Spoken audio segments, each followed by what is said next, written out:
各位贵宾，欢迎莅临国家两厅院。本厅演出感谢献花。本节目开放谢幕时拍照，谢谢。这舞台开门，请走。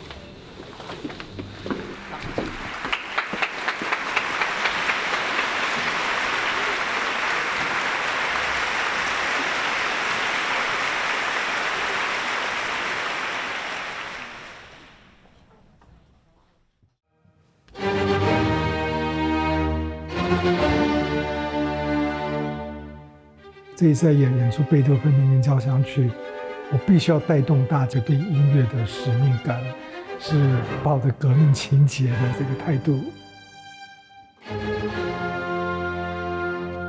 我有音乐家的朋友跟我写音乐会的回应说：“哇，你们好像是用生命去表演。”但我觉得真正的艺术也应该是这样子。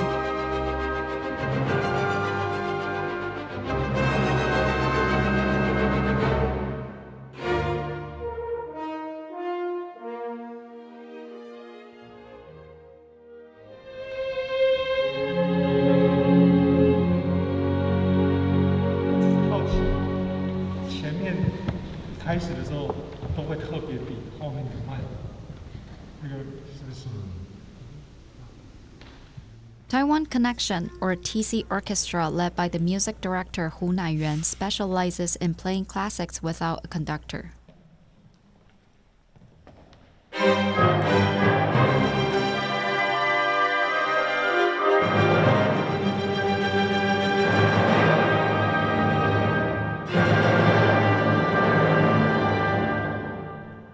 无指挥的优点，当然我们说团员要变得非常的自发性。无指挥的话，就是乐手你自己要非常的警醒，你不只要熟悉你自己演奏的段落，你还要熟悉别人演奏的段落，就是逼迫你要更了解这个曲子。以前呢，演奏者是用眼睛在看指挥。那现在是用耳朵跟感觉，你就发现第一排的到最后一排的几乎都要完全一致，跟柏林爱丽很像。我记得我有一次，我坐的旁边正好是那个两个指挥家，他听完了以后，他拍着那个椅子说：“哎呀，我们所有的指挥都应该惭愧。”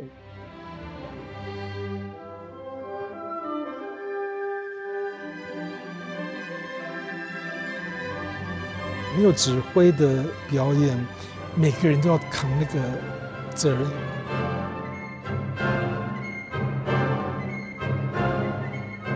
好的乐团，国际上这些一流的乐团，他们其实也可不用指挥，他们都绝对都可以自己做出音乐。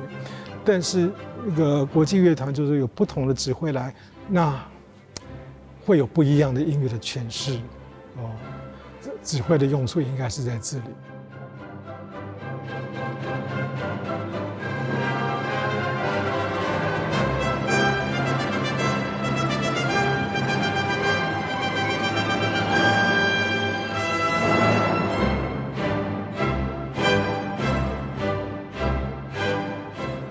有人说你刚学当指挥啊，你就直接不用，我还是想拉琴。我拉琴，我跟团员是站在同一边，指挥是有点对立面，然后有点高高在上。If the conductor holds the highest authority in an orchestra, Hu Naiyuan wants to dissolve authority in the musical world and let everybody sing together. 做 TC 就是我不是一个指挥，我即使有这个大方向的想法，那细节要做得好，也必须要仰赖大家一起来。所以我们刚刚都有一个小小的疑惑，就是253跟后面的那个，因为这个可能第二部小提琴，我们那个呼吸点，我们可能这边接收不太到。因为晚一点，是因为其实有残响，我们上一次是残响还没结束，但是就是一进下去根本就听不到我们的点，也听不到。所以我这一次才想说再等一下下。当时可以进到 TC 的时候，就发现说，哦，那真的是跟想象的一模一样。说知道说 TC 就是大家都可以有意见，然后看到职业乐团的一些状况，就是比如说，要是指挥没有说这边有问题，但是明明大家也都听到，比如说不整齐或什么的，但是是完全没有任何讨论。我是觉得要那个，因为国家音乐厅特别，对，所以我就应该真的完了以后再来一次。对啊。那240再一次。我觉得 TC 让我觉得很重要的一个方向是，大家都可以很舒服的表达自己的意见，这样是有指挥的时候是不会做到的事情。怎么样？我觉得比较安全感一点，对。要说我不确定，比如说这个人这个想法，另外有一个想法，然后大家两个都很有意思。我们曾经做过的时候，有时候说好，大家投票举手。不懂，我觉得有点短，太短，听起来啊，这样子会比较重，然后轻一点。他是用一个很民主的方式在做。我真的很高兴 TC 的一个点，就是因为胡老师在一个领导者的角色里面，他并没有说限制大家说哦，我讲的才是对的。那反而很多人有更多的真的是大家都有更大的空间。那当然，这整个团的向心力或什么，当然就会更好。其实乃源以前是个独奏家，但是他到后来，他越来越觉得，单单一个独奏，一个整个交响乐团帮他伴奏的这个模式，他已经，我不能说是厌倦了，他觉得他只是一个人独自的在那个，但是他觉得他对于这个所谓的室内乐，一直情有独钟。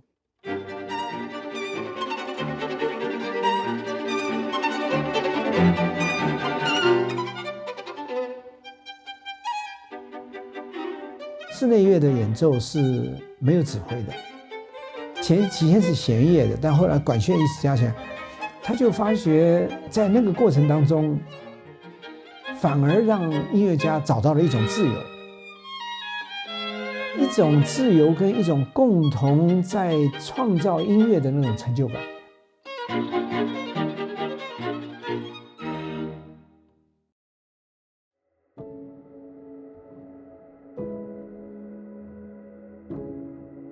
Hu Naiyuan's musical career began when he was 24. He won first prize in the Queen Elizabeth competition. It is the most prestigious international competition for a violinist. Hu Naiyuan was one of the very few contestants of Chinese descent. The music he selected was also particularly unusual. 那个 Elgar Concerto 中文翻是艾尔加协奏曲是英国作曲家一个他所写的小提琴协奏曲，大概是小提琴协奏曲长度最长的一首。我到现在还觉得说，当年比赛能够让他拉这个曲子也是太特别了，因为那是一个长达50分钟的小提琴协奏曲，非常长。然后呢，的确是不好拉。可是不好拉，它没有那一种，就是它没有那种外放式的炫技。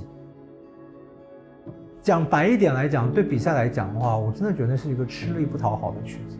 作为比赛的一个竞争曲的话，通常比赛竞争曲，我们希望就是可以一个很绚烂，然后展现技巧。他演奏都有一种热情，只是他的那个热情，你更会感觉可能比较像是冬天的炉火，就是温暖但是炙热，但不是那种就是一直要会觉得就要烧到你啊，或者是那样子的。本来每个人当一个音乐家也都在面对自己，你演奏的时候，其实我们演奏的东西应该是最有真正的我是在音乐里头。Musicians are introvert by nature, but that doesn't hide their talents. Hu Naiyuan studied abroad at an early age and made a name for himself at competitions. People almost forgot the reason that he went to the United States was to escape from people's view.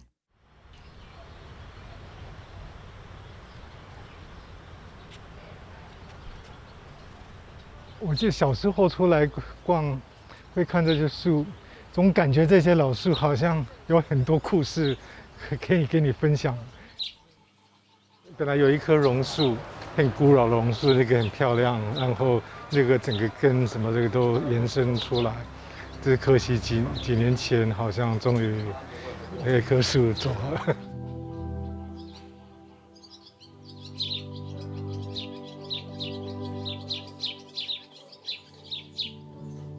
以前小时候来这边，主要是很喜欢这个孔庙这整个周围的氛围。周末是唯一全家可以出来的时候，跟爸爸妈妈出来这边走还是走动。特别是爸爸，因为通常在看病人，他开眼科诊所，那开眼科诊所。就像现在台湾一般人一开早上一开就是忙到晚上。Hu Naiyuan's father was Hu Xingli, the ophthalmology department director at NTU Hospital. In the 1950s, he participated in left-wing book clubs and was sent to Green Island by intelligence officers. He spent 10 years in prison. After he was freed, he opened a clinic in Tainan. 因为爸爸的诊所是楼下，我们住在楼上。那他通常休息的时候就会上来，那有时候上来脸色铁青，然后妈妈就问说：“哦，又有人来了，是不是？”后来知道就是所谓大概是要来监督他的人，要来关照一下，看他有没有安分守己，大概是。以我爸爸的情况，他其实不太喜欢这种忠孝节义。但是你说你要把他完全脱离这个忠孝节义的这个传统，他自己也是很矛盾的，啊，他这个比我更矛盾。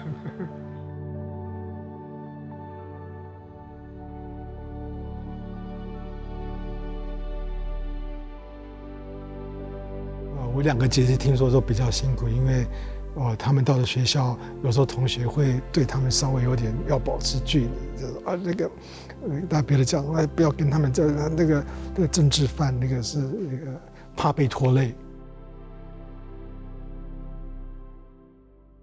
Hu Xingli and his wife were worried about the children's future and sent them abroad to study. As a young student studying abroad, Hu Naiyuan remembered how much he had missed traditional Tainan cuisine. 有时候妈妈都会：“你练得好还是上课啦？等一下我们就去吃个鳝鱼面，还是蛋丝面什么的啊。”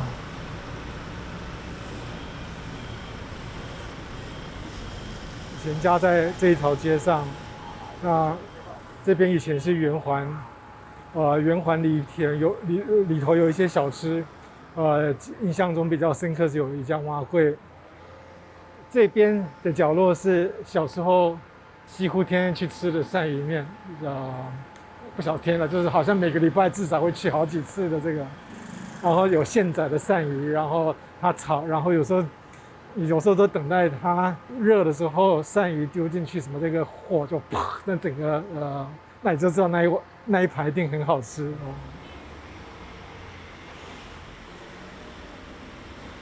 这小时候有，这是也是唯一剩下的这几个地方。老师，你什么时候回来的时候觉得开始变化？85年之后开始有机会，因为比赛得奖之后开始有机会回国做表演。80年代、90年代老家那时候本来都还在，但是忽然间有一年我忘了是哪一年，看到怎么老家变成是一条路。以前是没有这一条路，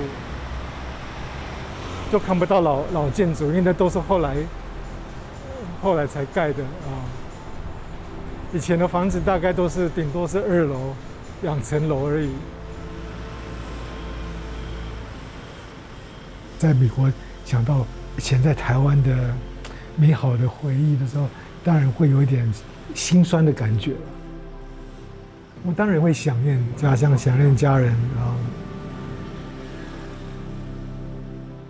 但是即使这样子，我觉得那不是苦闷，而是知道说，在那个过程里头，有音乐，你其实不会觉得它真的是苦。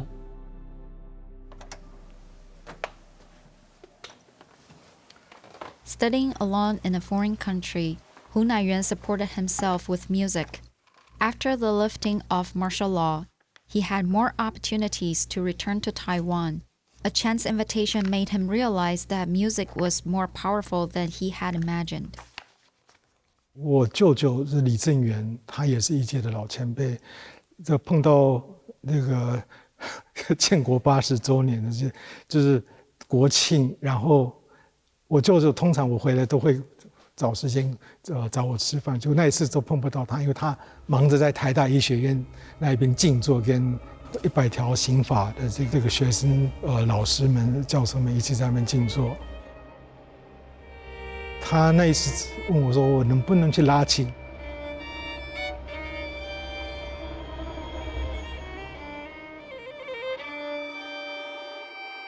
Although martial law was lifted in Taiwan in 1991, Article 100 of the Criminal Code still limited the freedom of expression.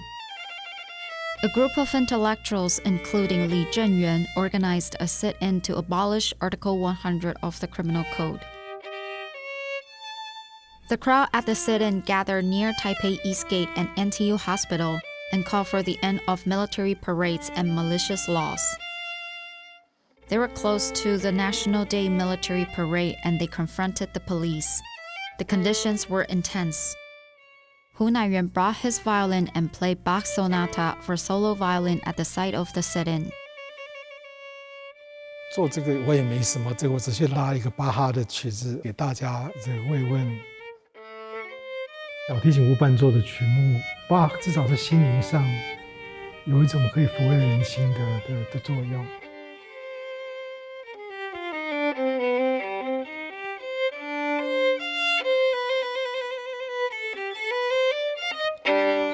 那个100条刑法也跟我爸爸那时候被抓的时候，在绿岛关10年有关系的法条。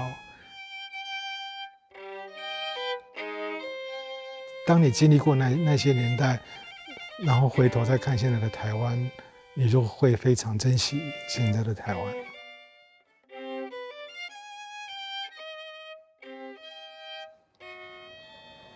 台湾 Connection 今年曾经在这个高美馆做了一个小表演，因为那个开头那个很简单的旋律，就有点像在看黄土水的这个《甘露水》。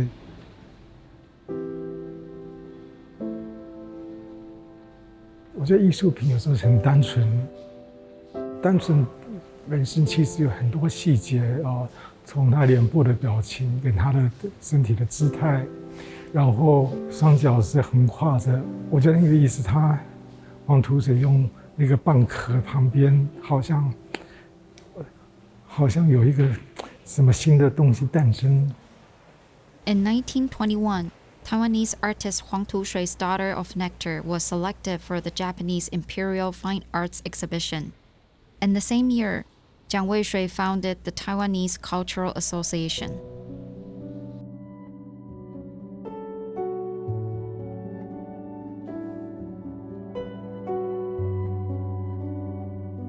陈之奇画的这个真人庙后来才知道这个真人庙的那个地点是那个时代蒋渭水所成立的民众党的党址的地址在那附近。A growing number of young intellectuals were inspired by art. The intensification of cultural movements also affected political movements that followed. 看这个画像可以想到那个时代的年轻人戴着这个眼镜，有点像我父亲以前的黑白照片那个时代的。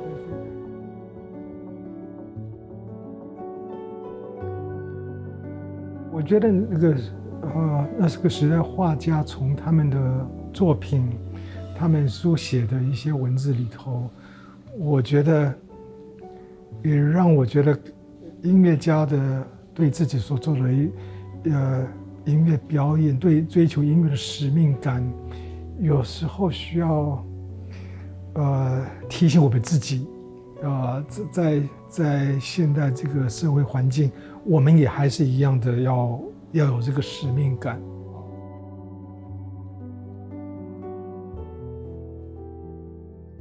像这个画展的这些前辈，当初他们也是一群艺术家才能在一起。那我也想到，我们音乐家要是有一群志同道合的音乐家，然后可以形成一股力量，必须要对音乐本身有一个很明确的目标要呈现。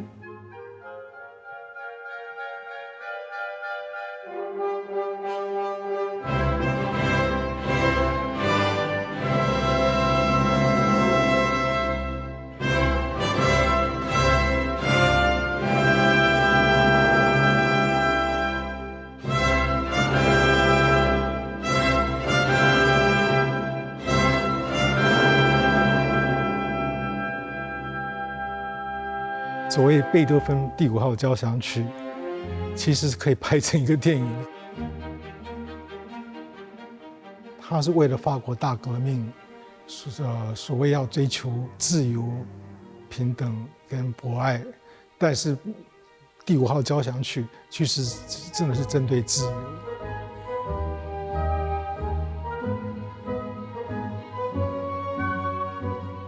人要追求自由，会需要付出代价。我只是没想到，就是说，贝多芬时代在写这个，他之后到了20世纪，到了21世纪，我们还是在面对这些问题，威权跟自由的这个挣扎。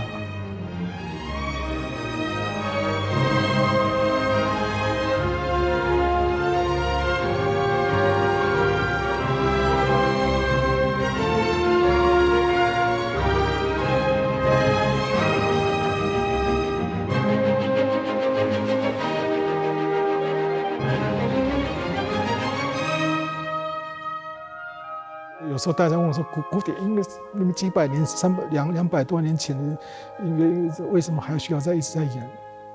我想这不是为了台湾，其实看到全世界在所有在发生的一切，那好像贝多芬的音乐还是可以给我们带来一些 inspiration， 就是带动我们大家，提醒我们大家什么是珍贵的。